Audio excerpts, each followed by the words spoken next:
ஒரு ரெஸ்டாரண்ட்டோ ஒரு ஹோட்டலுக்கோ சவுத் இந்தியாவில் போனீங்கன்னாக்கா அந்த மினி இட்லி டிஃபன் சாம்பார் அது வந்து ரொம்ப ரொம்ப நம்மளுக்கு பிடிக்கும். நம்ம வீட்டில் இட்லி தயாரிப்போம், சாம்பார் தயாரிப்போம். இருந்தாலும் அந்த ஹோட்டல் சாம்பார் அப்படிங்கிறது வந்து ரொம்ப டேஸ்டியாக இருக்கும். அதுக்கு பேரே சவுத் இந்தியாவில் டிஃபன் சாம்பார் அப்படின்னு சொல்லுவோம். இது நார்மல் சாம்பார்லேருந்து வேறுபட்ட முறையில் தயாரிப்போம். ஸோ எங்கள் வீட்டில் இது வந்து ஒரு ரொம்ப சிக்னேச்சர் டிஷ்ஷு. எல்லாருமே வந்து ஒரு இட்லிக்கும் சரி, ஒரு தோசைக்கும் சரி, மினி இட்லிக்கு ஸ்பெஷலி இந்த டிஃபன் சாம்பார், இட்லியை விட சாம்பார் நிறைய ஊற்றிட்டு சாப்பிடக்கூடியதான டிஃபன் தான் mini idli with sambar, tiffin sambar. So இந்த டிஃபன் சாம்பார் நாங்கள் எப்படி தயாரிக்கிறது அப்படிங்கிற வீடியோவை ஸ்டெப் பை ஸ்டெப் போட்டிருக்கோம்.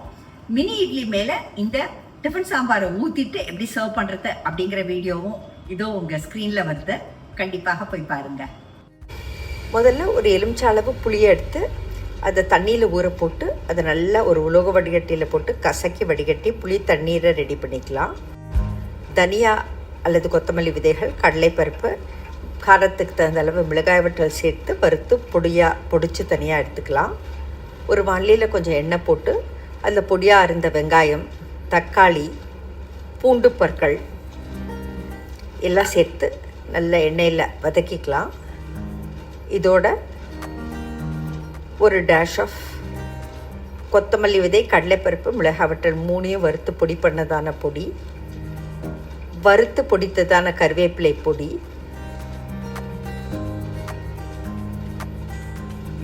மஞ்சள் தூள், சாம்பார் பொடி,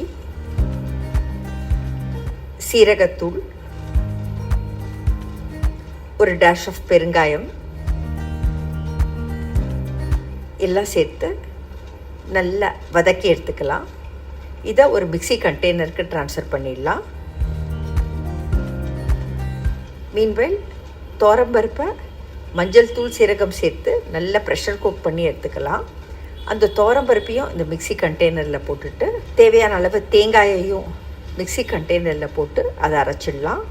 இந்த வெங்காயம் வதக்கினதான வாணலிலேயே கொஞ்சம் எண்ணெய் போட்டு அதில் கடுகு வெடிக்க விட்டு வெந்தயம் போட்டு அதில் சின்ன வெங்காயத்தை போட்டு நல்லா வதக்கிக்கலாம். அதில் அப்படியே ரஃப்பாக அரைச்ச இந்த வெங்காயம் தக்காளி கலவையை அப்படியே அதில் போட்டுடலாம். இந்த டிஃபன் சாம்பாருக்கு எப்போவுமே பருப்பையும் கொஞ்சம் அரைச்சி விட்டுருவோம். வெங்காயம் தக்காளியோட அது நல்லா வதங்கின உடனே இந்த கரைத்து வைத்த புளி கரைசலை அதில் சேர்த்து அப்படியே நல்லா ஒரு கொதி விடலாம்.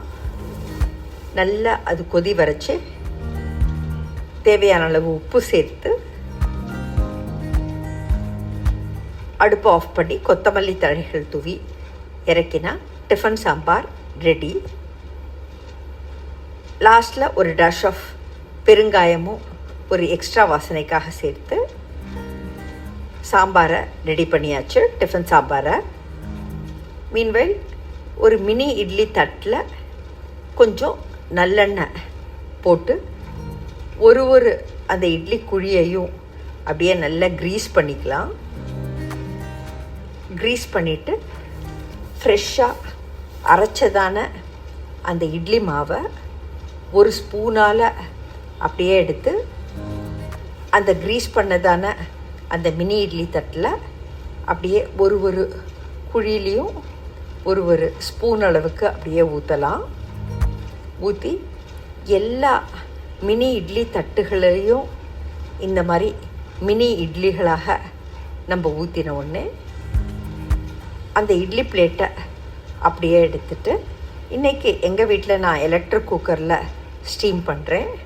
ஒரு 12 மினிட்ஸ் போல் எலக்ட்ரிக் குக்கரில் கீப் குக்கிங் மோடில் ஸ்டீம் பண்ணிவிட்டு ஜஸ்ட்டு ஒரு 2 மினிட்ஸ் அதை வந்து வார்ம் மோடில் வச்சுருக்கேன், கீப் வார்ம் மோடில். இப்போ எடுத்தாச்சு, நல்ல இட்லி ரெடி ஆயிடுச்சு. இட்லி எல்லாம் அப்படியே எடுத்துக்கலாம்.